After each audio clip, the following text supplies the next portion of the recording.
chaque année, on rapporte environ 600 meurtres au Canada. Certains sont commis par des gens au-dessus de tout soupçon. Leurs proches n'ont rien vu venir et ils n'arrivent pas à y croire.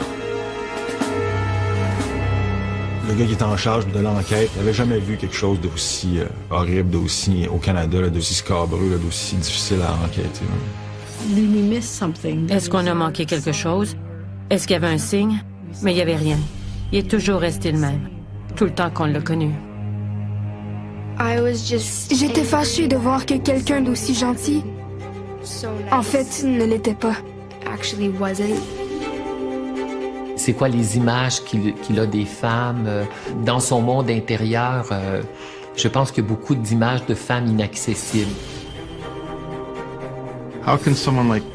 Comment quelqu'un comme lui pouvait être un tueur en série? Qu'est-ce qui est arrivé à mon ami Russ? Parce que le Russ que j'ai connu et aimé pendant 28 ans n'est pas le même homme que celui qui a commis ces atrocités.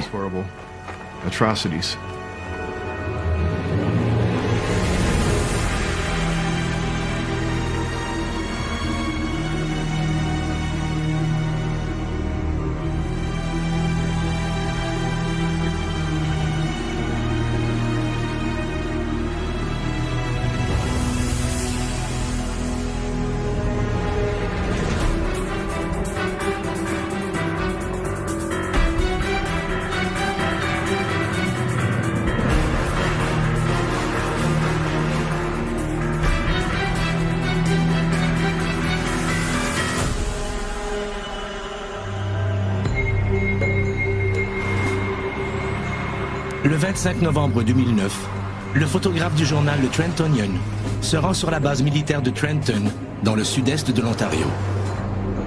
La base militaire, là-bas, c'est la plus grosse base Air Force au Canada. Fait que c'est sûr que quand tu travailles à Trenton, je veux dire, il faut que tu sois sur la base quasiment tous les jours, puis il y a tellement de gens, il y a des milliers de personnes qui travaillent là.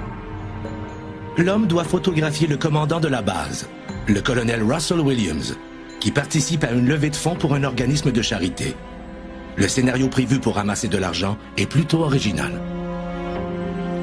C'est quelque chose qui est organisé avec la police de l'Ontario, la province provinciale. C'est...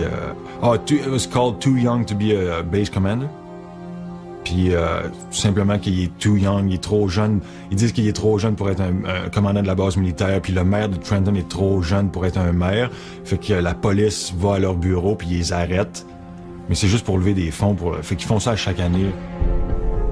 Le colonel Williams, qui a pris le commandement de la base de Trenton en juillet 2009, participe à l'événement pour la première fois. Il écoute le représentant de l'organisme lui expliquer le concept des photos qu'ils vont prendre. Mais l'idée, c'était qu'ils leur mettent des menottes, ils les embarquent dans la voiture de police, puis ils les conduisent au poste de police, puis ils veulent avoir une photo en arrière des barreaux, là, dans une cellule. Contre toute attente, le colonel Williams réagit négativement à la proposition. Williams a refusé. Il voulait pas le faire, puis il voulait pas s'asseoir dans la cellule non plus pour la photo. Fait que... Pour moi, ça représente de façon symbolique la dimension qu'il n'accepte pas d'être dominé. Et une personne qui est enchaînée, qui est menottée, c'est une personne qui est dominée par les autres. Et il a tellement fui ce modèle-là en voulant devenir dominant que dans sa personnalité rigide, il ne peut pas accepter de jouer le jeu de ça. Pour lui, ça devient trop violent. Il veut, envers et contre tous, être toujours la personne dominante. Williams finit par accepter d'avoir l'air menotté sans l'être pour vrai. Et en aucun cas, il ne sera photographié derrière les barreaux. Le compromis semble satisfaire tout le monde. Jérôme Lessard ignore qu'à une quinzaine de kilomètres de la base militaire, dans une maison de Brighton, on est sur le point de découvrir le cadavre d'une femme sauvagement agressée. Cette mort va révéler une toute autre facette du personnage qu'il est en train de photographier.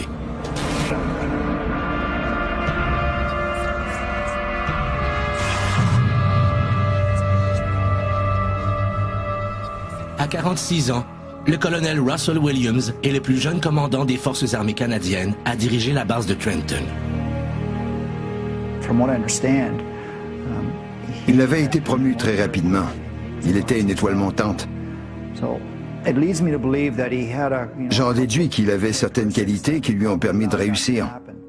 Les plus importantes étant son potentiel et son habileté à diriger. Il y a aussi la personnalité, l'attitude très positive, le travail acharné. La passion de Williams pour l'aviation date de ses années universitaires. À l'époque, Russell Williams vient de vivre une rupture éprouvante. C'est en regardant le film Top Gun qu'il a la révélation de ce qu'il veut faire dans la vie. C'est vraiment ce qu'il voulait faire. C'était clair. Il est allé voir plusieurs fois le film Top Gun et je me suis dit, ah mon Dieu, il a perdu la tête avec cette idée de devenir pilote pour regagner le cœur de son ex-petite amie. Mais le désir de Williams n'est pas qu'un coup de tête. Il joint les forces armées canadiennes en 1987 à l'âge de 24 ans. Il commence son entraînement à Chilliwack, en Colombie-Britannique, pour devenir pilote de la Force aérienne du Canada. Il passe au travers de l'éprouvante formation et obtient ses ailes en 1990. Il l'a fait. Il est passé au travers. J'étais toujours très fier de ses réussites. Il m'a jamais mentionné « Oh, soit dit en passant, j'ai obtenu mes ailes aujourd'hui. » Il s'en est jamais vanté. C'était un gars humble qui poursuivait un rêve, celui de devenir un pilote. Dès 1992, il pilote des CC-144 Challenger et commence à transporter des personnalités publiques importantes. Ce sont des missions top secrètes et délicates, dont Williams s'acquitte avec grand professionnalisme. C'est un des meilleurs pilotes qu'il y avait dans l'armée canadienne. Il était reconnu pour être un des plus calibres pilotes qu'il y avait. Fait qu'il était le VIP pilot qu'il appelle pour l'armée.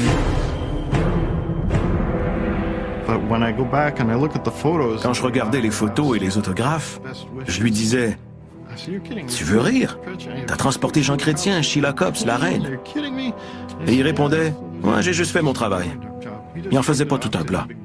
Il était pas du genre à se bomber le torse et à dire « Regarde Jeff, comme je suis merveilleux, je suis meilleur que tout le monde. » Russ n'était pas comme ça. Le 25 novembre 2009, pendant que le colonel participe à la levée de fonds, l'amoureux de Marie-France Comeau est en route vers la rue Raglan, à Brighton. C'est là qu'habite Marie-France. Il lui a laissé un message la veille, mais elle ne l'a pas rappelé. Inquiet, il vient aux nouvelles. Il a le pressentiment qu'il lui est arrivé quelque chose de grave. Fille de militaire, Marie-France Comeau s'enrôle à 18 ans. Elle étudie à la base militaire de Borden, au nord de Toronto, pour devenir technicienne en trafic aérien. On était tous rassemblés pour un cours et quand je l'ai vue, j'ai pensé « Oh mon Dieu, c'est une très belle fille. Je suis heureux qu'elle soit dans notre classe. »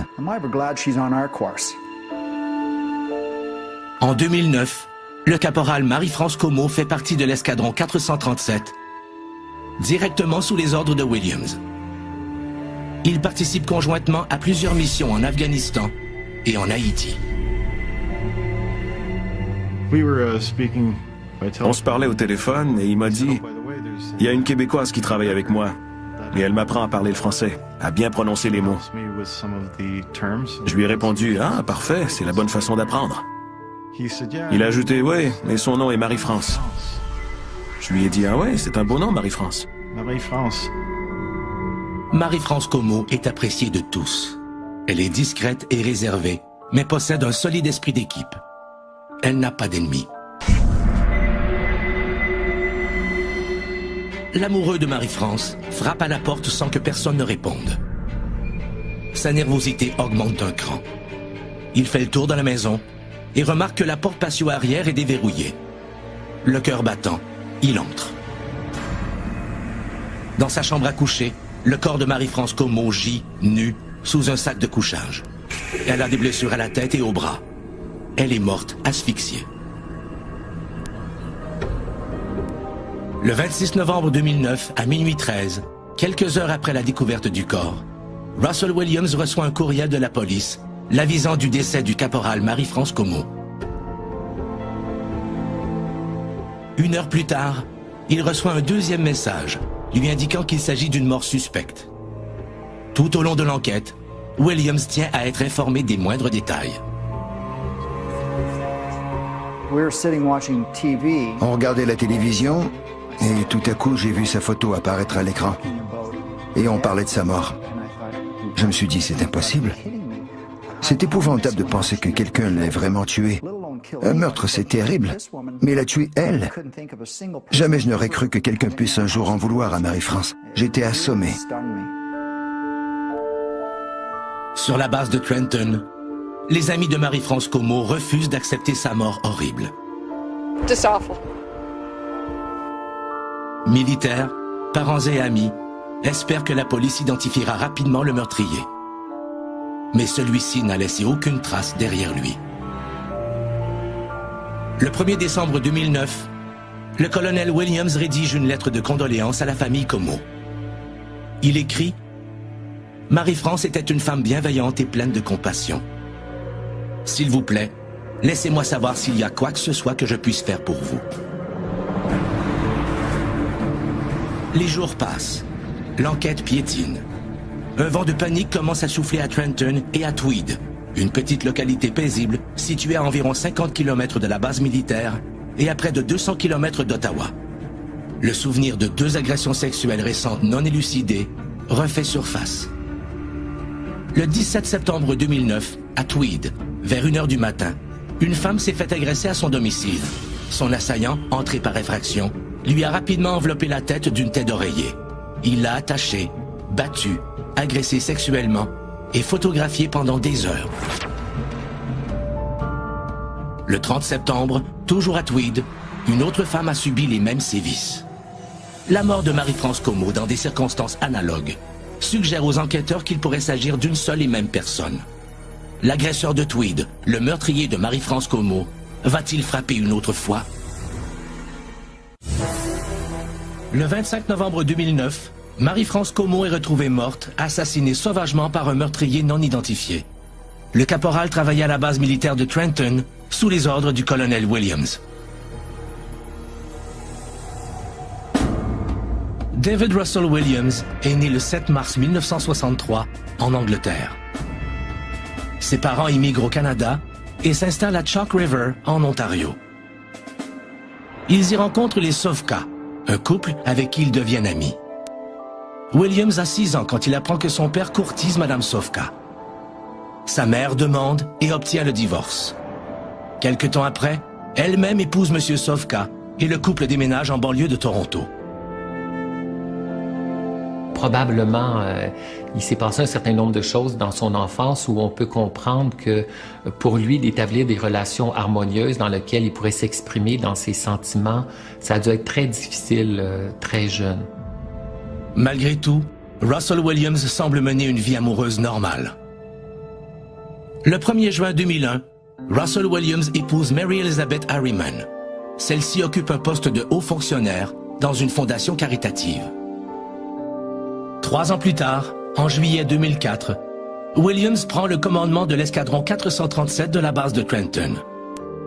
La même année, le couple achète une maison sur Causey Cove Lane, à Tweed. Comme Mary Elizabeth travaille à Ottawa, Russell Williams l'occupe seul la majorité du temps.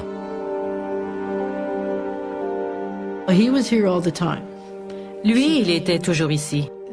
Au début, sa femme venait le rejoindre les week-ends et il passait les congés, les longues fins de semaine ici. Il était très gentil, très amical.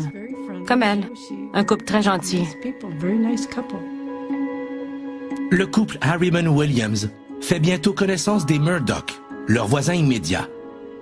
Les Murdoch et leurs 2 enfants créent rapidement des liens amicaux avec les nouveaux arrivants qui, eux, sont sans enfants. Mes parents et les Williams dînaient ensemble et ils jouaient aux cartes. On a eu l'idée de lui montrer à jouer au crib parce qu'il était le seul du groupe à pas connaître le jeu. Je m'assoyais avec lui et je lui montrais quoi faire.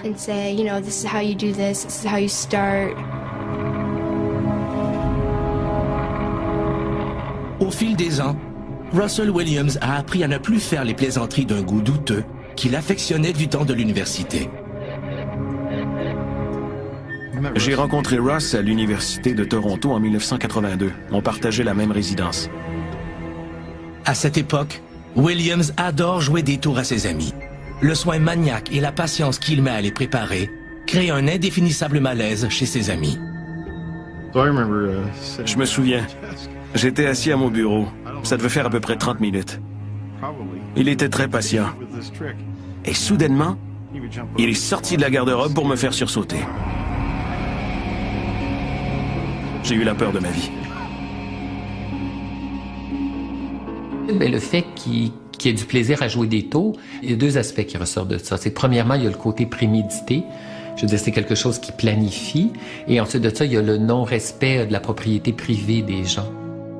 Ce comportement, qui aurait pu rester anodin, prend une toute autre signification quand on le met en relation avec le côté prédateur de Williams. Même chose pour son intérêt pour la photographie. Mais à l'université, personne ne se doute de la direction morbide que cette passion va prendre. J'étais pas un grand amateur de photographie. Ross en était un. Il avait l'œil pour ça. C'était sa passion. Je me souviens qu'il m'avait dit, il regardait mes caméras, puis il dit, oh yeah, photography, I love photography. He was like, I'm a really keen photographer. Maintenant, par après, c'est dur de rester un peu objectif, là, parce qu'on a une différente idée de lui maintenant. Certaines des photos qui ont été prises lorsqu'elle a été honorée sont disparues de son album. Elle ne les trouve plus. On craint qu'il se soit emparé de ces photos. C'est le principe du collectionneur qu'on retrouve. Là, c'est la même dynamique des sous-vêtements. Ça lui permet à la fois de se remémorer les événements, d'en avoir des trophées et en plus, même si ça peut paraître choquant, de pouvoir les utiliser pour vivre de nouvelles excitations sexuelles.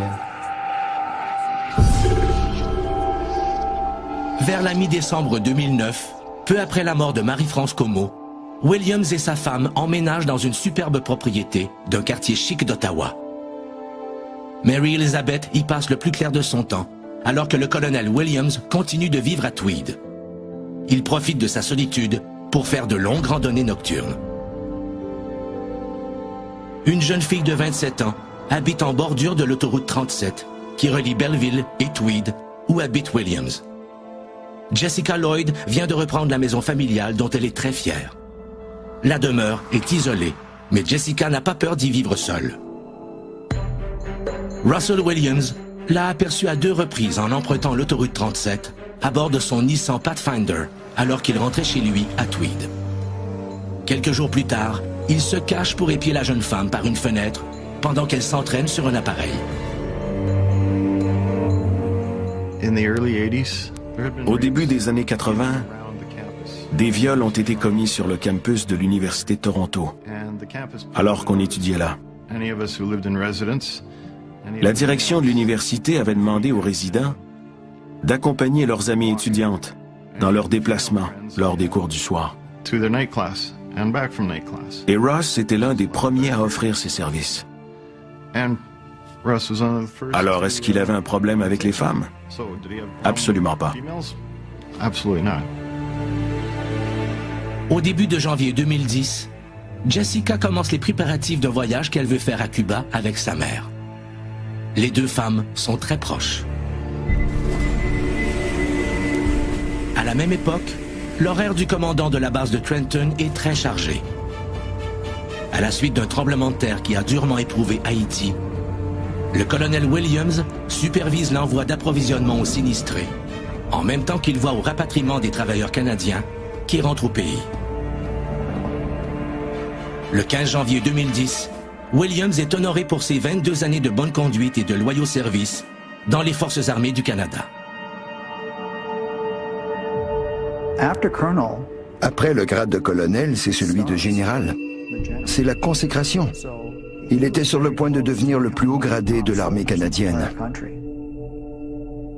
On constate comment il a gravi les échelons rapidement, mais pour lui, il était dans un environnement dans lequel il pouvait se sentir très, très bien. Et là, donc, il y a une carrière fulgurante qui lui donne l'impression que tout ce qu'il entreprend, de toute façon, ça va être couronné de succès.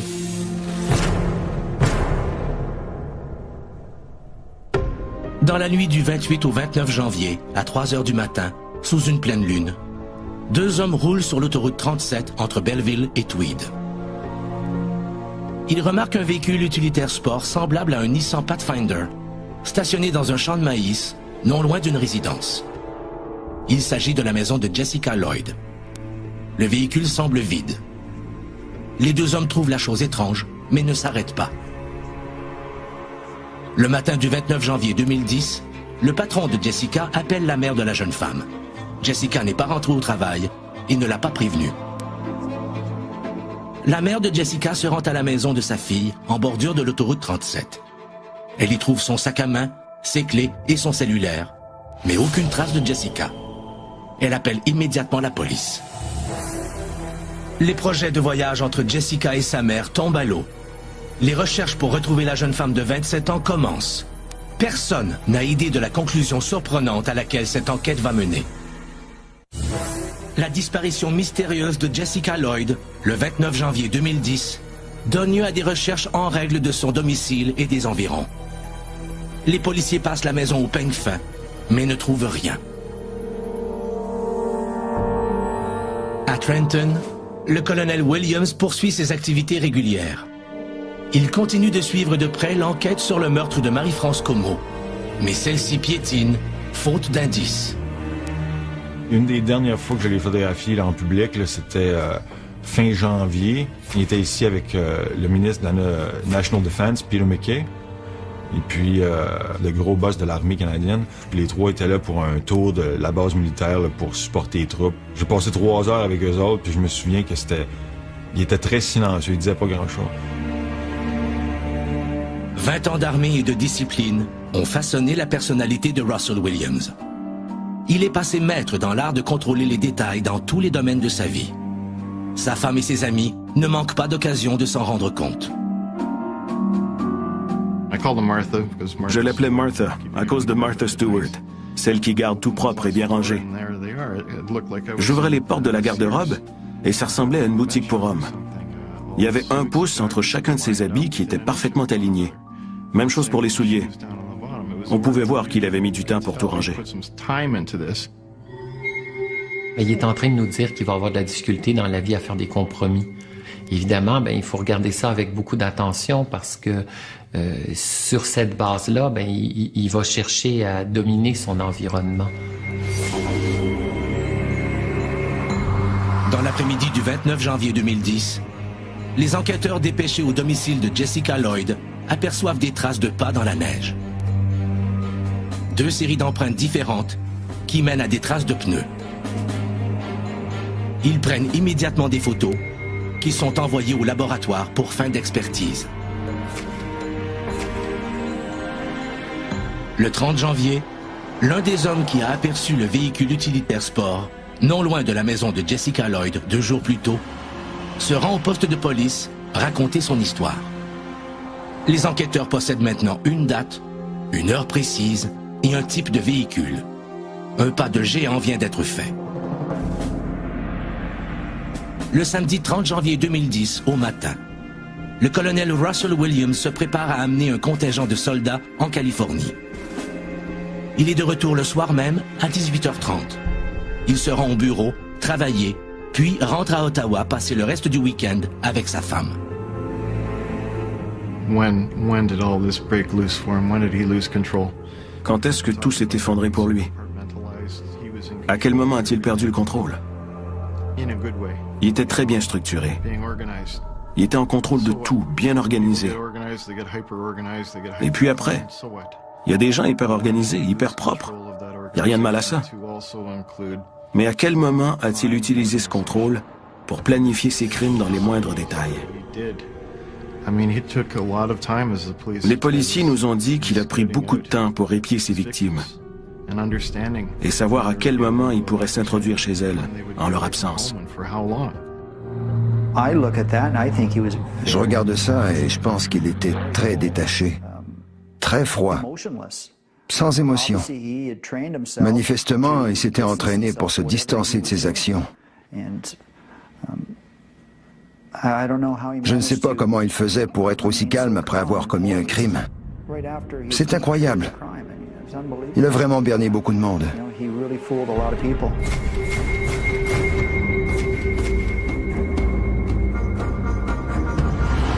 Le 3 février 2010, la police provinciale de l'Ontario, l'OPP, joint ses forces à celles de la police de Belleville. L'OPP croit que la disparition de Jessica pourrait être liée au meurtre de Marie-France Comeau, ainsi qu'aux 2 agressions sexuelles du mois de septembre 2009. Les policiers recommandent aux femmes qui habitent seules de redoubler de prudence. Si les enquêteurs ont raison, c'est la première fois que l'agresseur laisse des traces. L'analyse des plus petites empreintes de pas confirme qu'elles proviennent bien des bottes de Jessica. Le spécialiste qui examine les empreintes de pneus laissées dans la neige dresse une liste des marques de véhicules possédant le même empattement. Un autre spécialiste identifie les pneus en question comme des Toyo Open Country HT.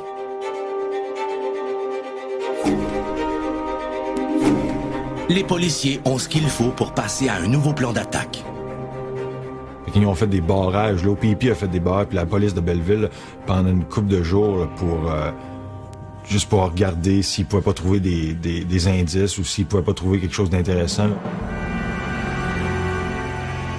Le soir du 4 février 2010, vers 18h57, un Nissan Pathfinder équipé de pneus Toyo Open Country HT passe au barrage routier. Les policiers font signe au conducteur de s'arrêter. L'homme au volant est Russell Williams. Williams reconnaît qu'il a emprunté l'autoroute 37 le soir du 28 janvier 2010, mais il n'a rien noté de particulier. Il ajoute qu'il ne connaît pas Jessica Lloyd et qu'il est le commandant de la base militaire de Trenton. Pendant qu'il répond aux questions, un policier prend à son insu une photo du pneu avant gauche de son véhicule.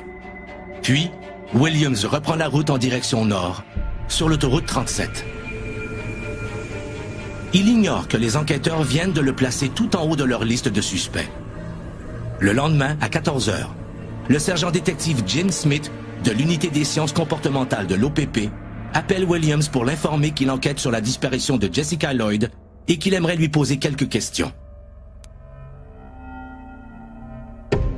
Williams se présente à 15h au poste de police à Ottawa. 3 minutes plus tard, l'interrogatoire de Williams commence. Williams, toujours en contrôle, répond aimablement aux questions et plaisante avec l'enquêteur. Il accepte facilement de donner un échantillon de son ADN et laisse un policier prendre les empreintes de ses bottes. La comparaison des empreintes données volontairement par Williams avec les traces de semelles laissées dans la neige à l'arrière du domicile de Jessica Lloyd la nuit du 29 janvier 2010 est concluante. Je pense qu'au moment de ce qui devenait son arrestation, il n'a jamais compris qu'il était menacé jusqu'à temps qu'il comprenne que maintenant il était piégé et qu'il ne pourrait plus s'en sortir.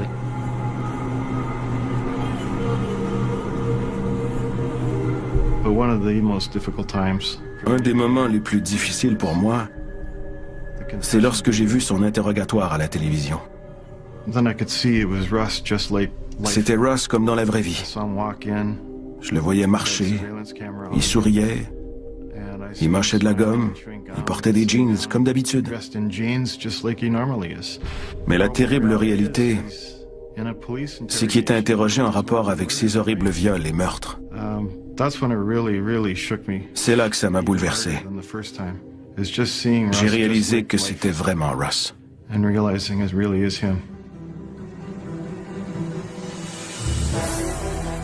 Les enquêteurs sont convaincus de la culpabilité de Williams, mais ils ont besoin de ses aveux. De plus, ils n'ont toujours pas retrouvé Jessica Lloyd. Le commandant de la base de Trenton a-t-il vraiment à voir avec la disparition de la jeune femme?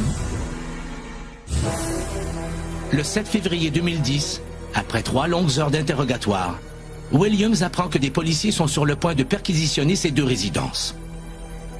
20 minutes plus tard, dans le but de minimiser l'impact sur sa femme, il confesse le meurtre de Jessica Lloyd, commis dans la nuit du 29 janvier.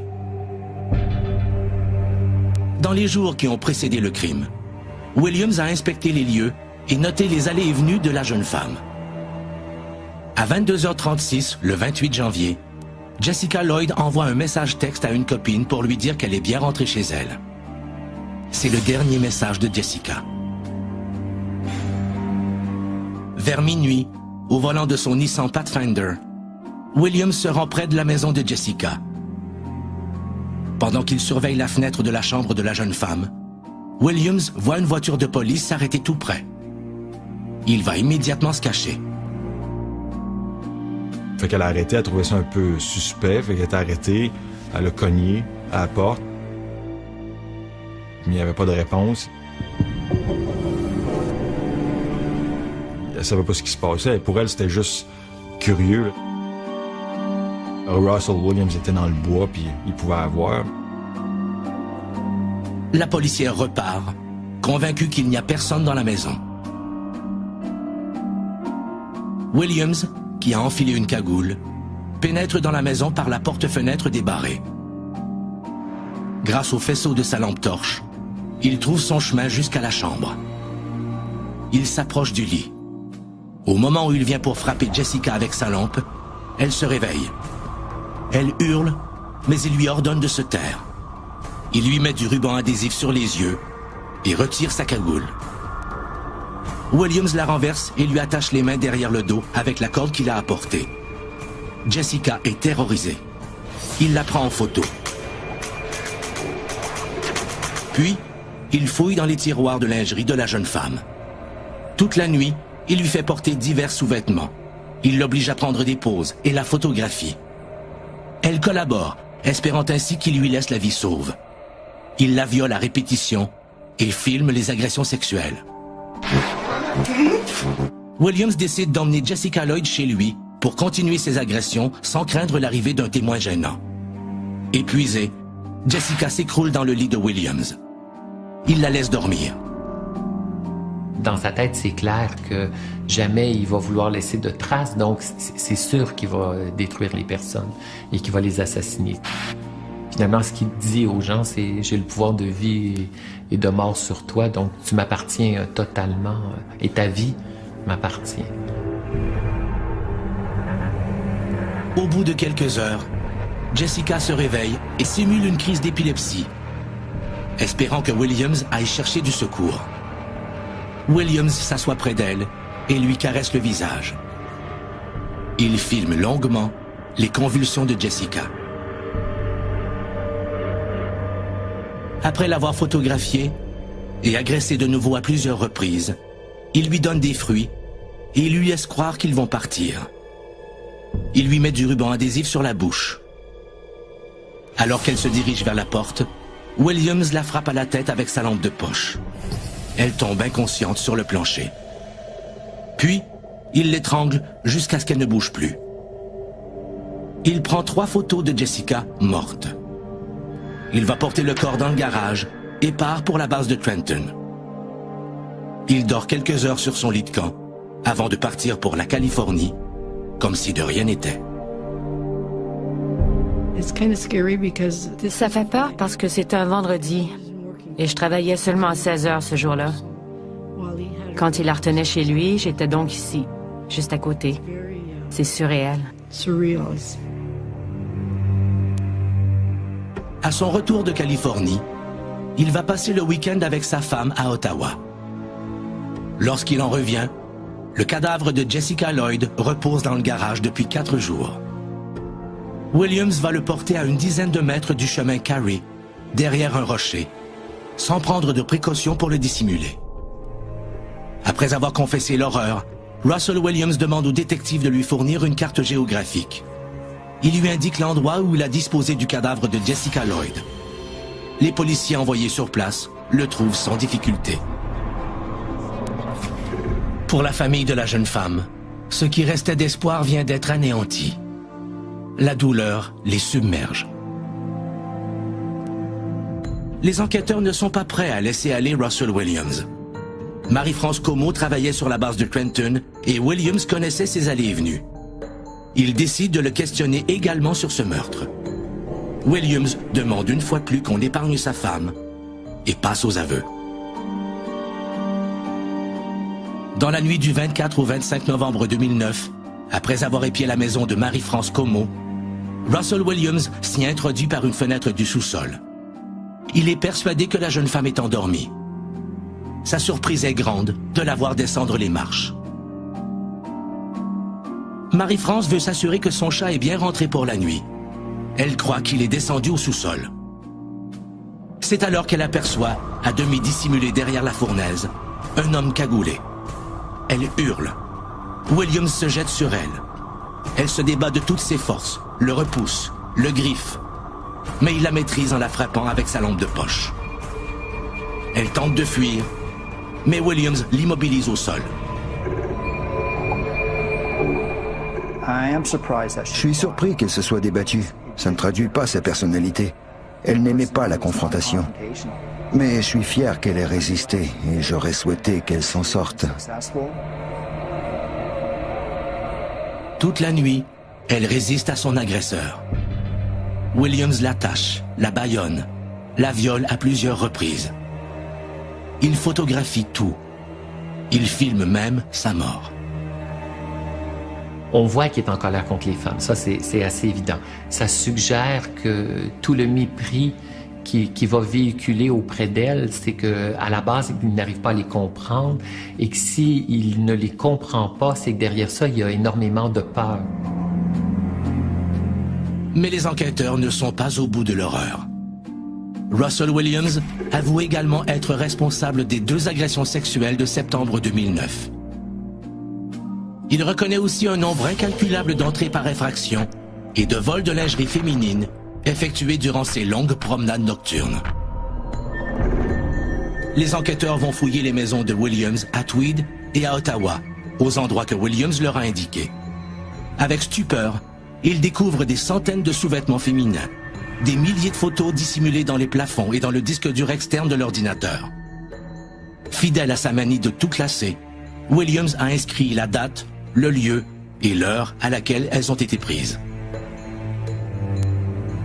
Le gars qui était en charge de l'enquête pour la police de l'Ontario nous disait à la fin du procès que les autres n'avaient jamais vu quelque chose d'aussi horrible, d'aussi au Canada, d'aussi important, mais d'aussi scabreux, d'aussi difficile à enquêter. Ouais.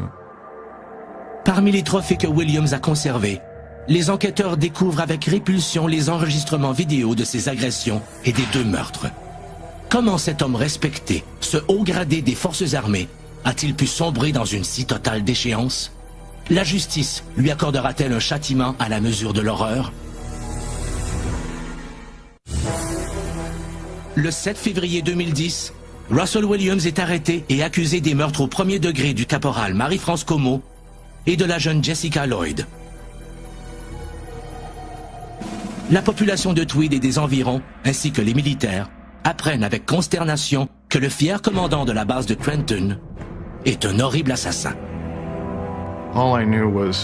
L'homme que j'ai connu pendant près de 30 ans, mon bon ami que j'avais en si haute estime, était un gentilhomme, un citoyen exemplaire, qui a jamais abusé d'alcool et des drogues. Il n'était pas un homme à femme. Je me disais que quelque chose clochait. Ils avaient le mauvais gars. C'est tout ce à quoi je pouvais penser. Russell Williams fait face à 2 autres chefs d'accusation pour séquestration et agression sexuelle, ainsi qu'à 82 chefs d'accusation supplémentaires pour entrer par infraction dans le but de s'emparer de lingerie féminine.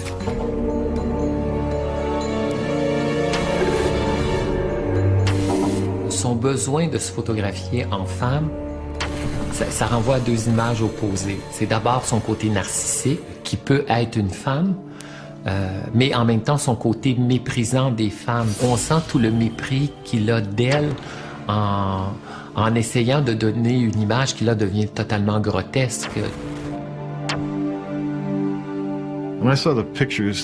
Quand j'ai vu les photos de Russ qui portait des sous-vêtements, je l'ai trouvé bizarre. Il se ressemblait pas. Oui, je le reconnaissais, mais je regardais ses yeux et c'est comme s'il n'était pas lui-même. Il y avait une étrange expression dans son visage, et son regard était totalement différent.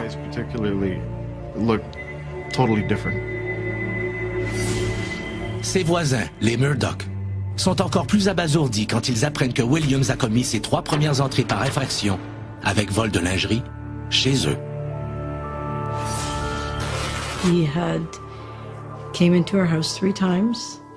Il s'est introduit par effraction chez nous à 3 reprises et il s'est emparé de sous-vêtements féminins. Je croyais que c'était les miens, parce que quand je pense à des sous-vêtements féminins, je pense à des sous-vêtements pour femmes, pas pour enfants. Mais c'était ceux de ma fille. Et les policiers nous ont dit qu'ils avaient volé des photos de ma fille. Je pouvais pas le croire. Pourquoi prendre des objets appartenant à un enfant? Target my daughter. Why would he take some of her stuff? Que s'est-il passé pour que le brillant élève officier, le surdoué qui suscitait l'admiration de tous, tombe si bas? Ces perversions ont-elles toujours été présentes, mais gardées en laisse? Ou sont-elles apparues au fur et à mesure qu'il gravissait les échelons du pouvoir? C'est certainement pas le Ross que j'ai connu durant 28 ans qui a commis ces crimes. Quelque chose d'horrible s'est produit en lui. À 44 ans, on ne devient pas soudainement un désaxé sexuel qui s'introduit dans les maisons des femmes pour voler leurs sous-vêtements. C'est pas encore possible pour moi de réconcilier les 2 individus qu'on voit. Le professionnel que je connaissais et le criminel qu'on remet en prison aujourd'hui. Qui a réussi à garder ça sous une forme latente pendant autant d'années, c'était en lui, mais le côté de passer à l'acte dans des gestes aussi violents, c'est très, très rare qu'on voit ça apparaître à l'âge de plus de 40 ans.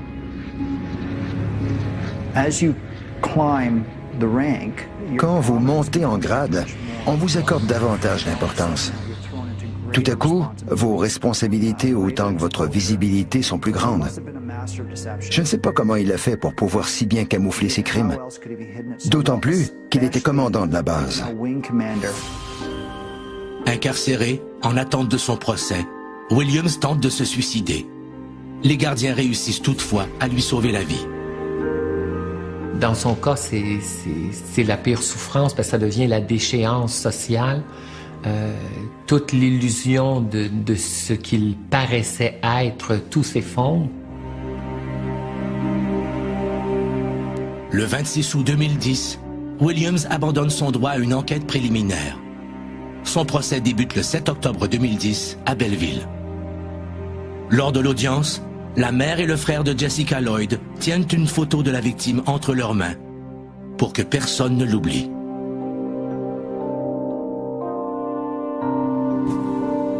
Williams plaide coupable. Il écope de 2 peines simultanées de prison à vie, sans possibilité de libération avant 25 ans. De plus, il reçoit une sentence de 10 ans pour chacune des 2 agressions sexuelles.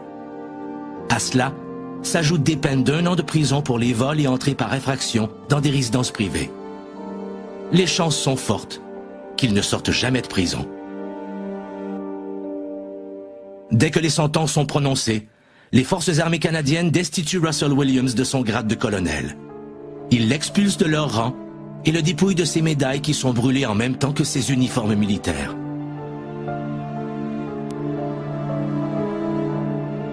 Russell Williams purge sa longue sentence au pénitencier de Kingston, en Ontario.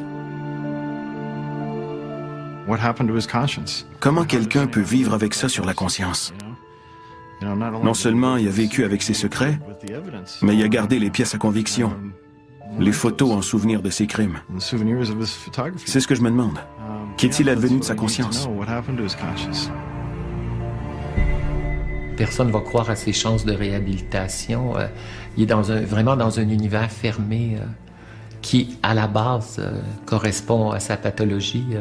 Il est dans une personnalité fermée et maintenant il vit dans un univers fermé. Au sommet de la hiérarchie militaire, Russell Williams a piétiné les valeurs mêmes qu'il avait juré de défendre. Il s'est servi du pouvoir que lui a donné l'armée pour humilier et assujettir ses victimes. Marie-France Como et Jessica Lloyd resteront à jamais dans notre mémoire. Si un tel drame se préparait dans votre entourage, sauriez-vous le voir venir?